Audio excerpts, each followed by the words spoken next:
بسم اللہ الرحمن الرحیم الذین لا یأکلون الربا لا یقومون الا کما یقوم الذی یتخبطہ الشیطان من المس۔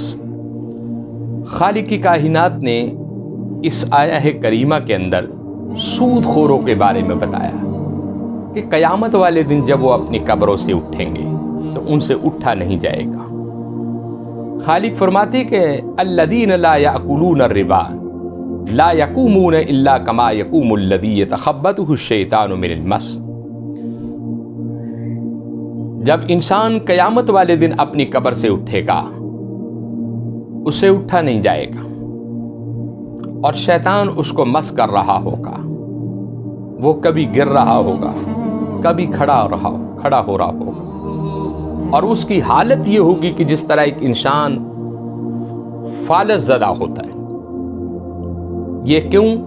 اس کے وجود کے اندر حرام لقمہ جا رہا ہے، اور سود اس کا لینا اور اس کا دینا، اس کا کاروبار، یہ تمام چیزیں جو ہے اللہ رب العزت نے مسلمانوں پر حرام کر دی ہیں۔ اور آقا علیہ السلام نے ایک مقام پر فرمایا، جابر رضی اللہ تعالیٰ عنہ روایت کرتے ہیں، آپ کہتے ہیں کہ میں نے حضور اکرم صلی اللہ علیہ وسلم سے سنا، آقا نے فرمایا کہ جو سود دیتا ہے اور سود لیتا ہے مصطفیٰ کریم نے اس کے اوپر خدا کی لعنت فرمائی ہے۔ اور یہ 4 شخصوں کے بارے میں حضور علیہ السلام نے فرمایا۔ آقا علیہ السلام نے فرمایا کہ سود کھانے والا، سود دینے والا، اور تیسرا فرمایا کہ سود تحریر کرنے والا، اور چوتھا فرمایا کہ سود کی شہادت دینے والا۔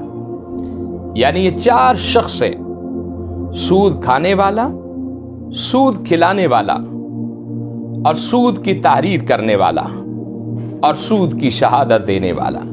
حضور اکرم صلی اللہ علیہ وسلم نے فرمایا کہ رب العالمین نے ان کے اوپر لعنت فرمائی ہے۔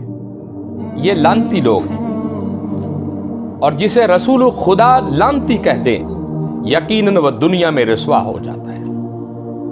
تو میرے بھائیوں، اس سود کی بیماری سے محفوظ رہ جاؤ۔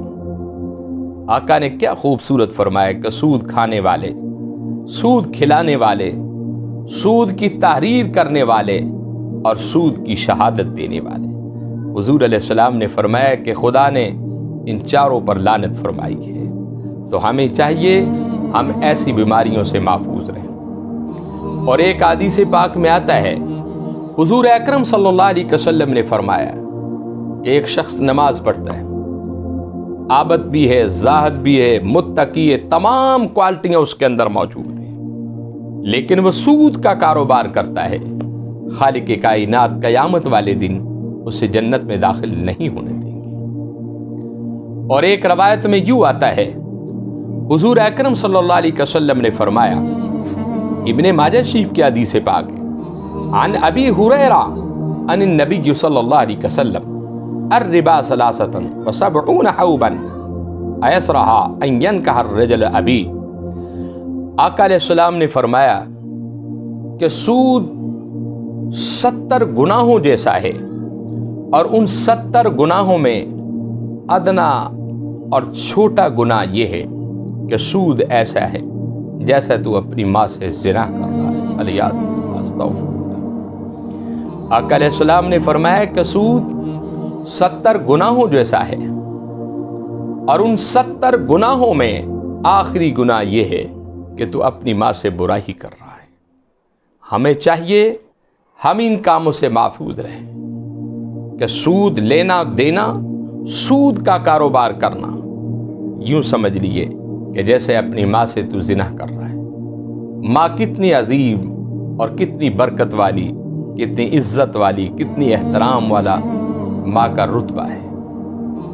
اور خداوند کریم اور پیارے رسول مصطفیٰ صلی اللہ علیہ وسلم نے کتنی بڑی بات کہہ دی، اگر تم اس سود کو نہیں چھوڑتے اور اس سود کا کاروبار کرتے تو یوں سمجھو کہ جیسے تم اپنی ماں سے گناہ کر رہے ہو۔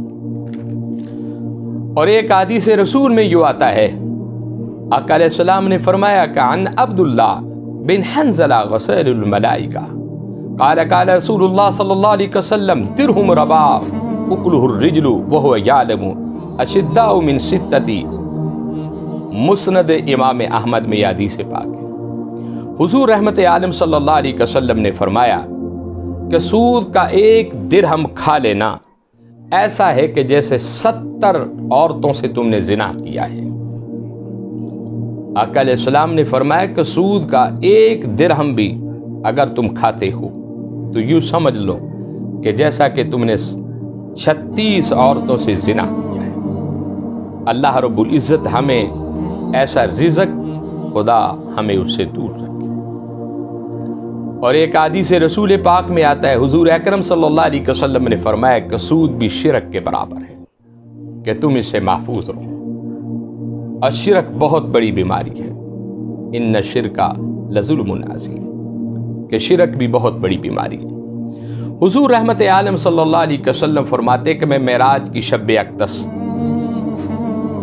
گزرا تو میں نے ایک قوم کو دیکھا، ان کے پیٹ بڑے ہوئے تھے، وہ چل رہے تھے اور گر رہے تھے، اور یوں محسوس ہو رہا تھا کہ ان کے بدن سے، ان کے پیٹ سے جیسا کہ سانپ باہر نکل رہے ہیں۔ میں نے جبریل امین سے پوچھا کہ اے جبریل امین یہ کون لوگ ہیں؟ کہا کہ یا رسول اللہ صلی اللہ علیہ وسلم کہ یہ وہ لوگ ہیں کہ جو سود کا کاروبار کرتے تھے اور سود خود بھی کھاتے تھے اور دوسروں کو بھی کھلاتے تھے۔ تو آپ نے دیکھا کہ میں نے حضور اکرم صلی اللہ علیہ وسلم کا فرمان جو آپ کو پڑھ کر سنا ہے۔ آقا علیہ السلام نے فرمایا کہ سود کا ایک درہم بھی کھانا یوں سمجھ لینا کہ جیسا کہ 36 عورتوں سے آپ نے زنا کیا ہے۔ اور ایک حدیث پاک میں نے آپ کی خدمت میں یہ پیش کیا، حضور علیہ السلام نے فرمایا کہ سود کے 70 گناہوں میں سے چھوٹا اور ادنا گناہ یہ ہے کہ جیسا کہ تو اپنی ماں سے برائی کر رہا ہے۔ اور ایک حدیث پاک میں نے آپ کو پڑھ کر سنائی، آقا علیہ السلام نے فرمایا کہ سود خور قیامت والے دن جنت کے اندر داخل نہیں ہوگا۔ وآخر دعوانا الحمدللہ رب العالمین۔